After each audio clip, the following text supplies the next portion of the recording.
Hi viewers, welcome to doctor fax.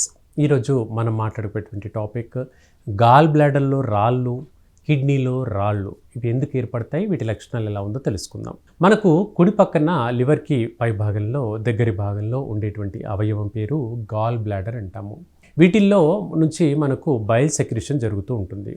Bile secretion అంటే ఇది ఎందుకు అంటే తీసుకున్నటువంటి ఆహారము సరిగ్గా జీర్ణం కావడానికి హెల్ప్ అవుతూ ఉంటుంది. అంటే కొన్ని ఆమ్ల గుణాలు కలిగిన రసం అన్నమాట ఇది.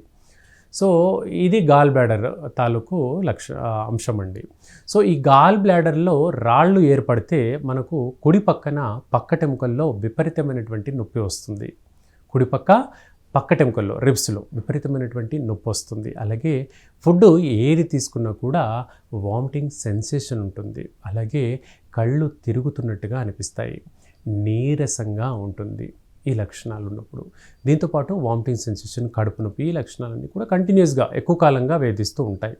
అప్పుడు మనం డాక్టర్ గారి దగ్గరికి వెళ్ళామనుకోండి, దీనికి పెద్దగా మందులు ఏం అక్కర్లేదమ్మా అంటారు. బాగా నొప్పి ఉంది, అన్బేరబుల్ ఉంది అంటే మాత్రమే సర్జరీ చేసి తీసేస్తారు గాల్ బ్లాడర్ని. అంటే స్టోన్స్ని తీయరండి, గాల్ బ్లాడర్నే తీసేస్తారు. ఇది కుడి పక్కన ఆ విధంగా నొప్పి అధికంగా ఉంటూ జరుగుతుంది. అయితే ఈ ప్రాబ్లం ఎవరికి ఎక్కువగా రావచ్చు అంటే ఎక్కువ కాలం పాటు ఫాస్టింగ్ ఉండేటువంటి వ్యక్తులకు, అంటే వేళకు భోజనం చేయకుండా ఉపవాసాలు అధికంగా ఉండేటువంటి వ్యక్తులకు ఈ ప్రాబ్లం ఎక్కువగా వస్తుంది. దీంట్లో ఏంటి, కంటిన్యూస్గా నీటి శాతం తగ్గడము, ఆమ్లం గాఢత శరీరంలో అధికంగా ఉండడము, అలాగే తీసుకున్నటువంటి ఆహారంలో నిమ్మరసం, పులుపు కంటెంట్ ఎక్కువగా తీసుకోవడం వల్ల ఈ ప్రాబ్లం మొండిగా మారిపోతుంది.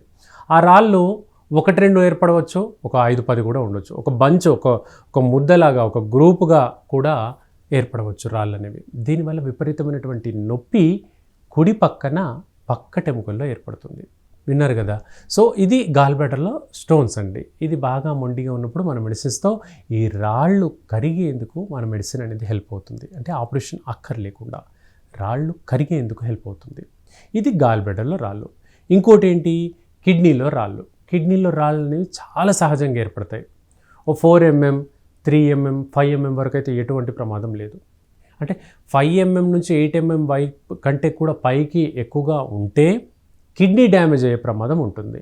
దాన్ని ఏమంటాము, హైడ్రోనెఫ్రోసిస్ అంటాం. అంటే కిడ్నీ యొక్క వాపు గురవుతుంది, స్వెల్లింగ్ వస్తుంది కిడ్నీ అనేది.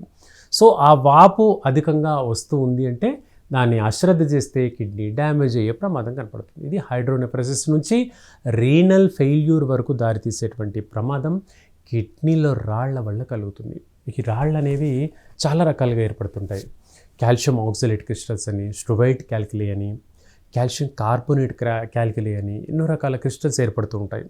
కొన్ని ఏమో మనం తీసుకునే ఫుడ్ ఐటమ్స్ మూలంగా వెళ్తాయి, కొన్ని ఏమో మనం తీసుకునే లిక్విడ్ లైక్ మజ్జిగ, పెరుగు, నిమ్మరసము, ఉసిరికాయ ఇలాంటి పొలుపు సంబంధించిన అంశాలు అధికంగా తీసుకోవడం వల్ల కూడా కొందరిలో ఏర్పడుతుంది. ఇలా పలు రకాల కారణాలతో రాళ్ళు ఏర్పడుతుంటాయి. ఇంకా కొన్ని చెప్పాలంటే కారణాలు, వేడి వాతావరణంలో ఎక్కువగా పనిచేసే వ్యక్తులు సరిగ్గా నీళ్లు తాగకపోతే కూడా కిడ్నీలో రాళ్ళు ఏర్పడతాయి. ఇవన్నీ ఎండాకాలంలో చాలా ఎక్కువగా ఉంటాయి. ఎండాకాలంలో ఈ సమస్య మొండిగా ఉండడమే కాకుండా ఎక్కువగా ఈ ప్రాబ్లం సఫర్ అవుతూ ఉంటాం. అలా ఈ ప్రాబ్లం అనేది ఎన్నో రకాలుగా వేధిస్తూ ఉంటుంది. ఇది గాల్ బ్లాడరు, అలాగే కిడ్నీలో రాళ్ల తాలూకు లక్షణము. అయితే ఈ 2 రాళ్ళు ఏర్పడినా కూడా శరీరంలో ఏ ప్రమాదము లేదు, మన మెడిసిన్స్తో తగ్గించుకోవచ్చు. ఇంకొక రాయి శరీరంలో ఏర్పడే భాగం ఏంటంటే నాలిక కింది భాగంలో ఏర్పడుతుంది. నాలిక కింది భాగంలో చిన్నపాటి రాళ్ళు ఏర్పడతాయి, స్టోన్స్ ఏర్పడతాయి. అంటే సలైవరీ డక్ట్ క్యాల్కులై అని అంటాము దీన్ని, నాలిక కింది భాగంలో. ఇక్కడ ఏంటి మనకు ప్రామినెంట్ ఫీచర్ ఏంటంటే మాట్లాడేందుకు రాదు, అన్నం తిని నమలేందుకు మింగేందుకు రాదు, వాటర్ మింగాలన్నా కూడా చాలా పెయిన్ఫుల్గా ఉంటుంది. ఇక్కడ ఈ భాగంలో, సరిగ్గా ఈ భాగంలో చాలా పెయిన్ఫుల్గా ఉంటుంది గొంతు ఈ భాగంలో. ఇక్కడ విపరీతంగా నొప్పి రావడంతో పాటు దీన్ని మనం ఈ విధంగా కొంచెం ఇలా ప్రెస్ చేసామనుకోండి, పైకి ఇలా కొద్దిగా ప్రెస్ చేసినా కూడా చీము కానీ నీరు లాంటి డిశ్చార్జ్ కానీ నాలిక కింది భాగం నుంచి వస్తూ ఉంటుంది బయటికి. అది గట్టిగా నొక్కితే పెయిన్ వస్తుంది. ఈ విధంగా నాలిక కింది భాగంలో కూడా రాళ్ళు ఏర్పడతాయి. సలైవరీ డక్ట్ క్యాల్కులై అంటాము. దీనివల్ల కూడా మా ఆకలి తగ్గుతుంది, ఫుడ్ తినాలనిపించదు, తరచుగా జ్వరం రావడము, బరువు తగ్గడం ఇవన్నీ కనిపిస్తాయండి. సో ఈ రకంగా ఏర్పడే 3 రకాల రాళ్ళు, 3 రకాల ప్రదేశాలకు కూడా సర్జరీ లేకుండా మన మందులతోనే తగ్గించుకోవచ్చు. మీలో ఎవరికి ఈ ప్రాబ్లం ఉన్నా కూడా మన మెడిసిన్ ద్వారా తగ్గించుకోవడానికి ప్రయత్నం చేయండి. 100% మంచి స్కోప్ ఉంటుంది. మీలో ఎవరికి డౌట్ ఉన్నా కూడా కామెంట్ సెక్షన్లో కామెంట్ చేయండి. కీప్ వాచింగ్ డాక్టర్ ఫ్యాక్స్ అండి. Thank you.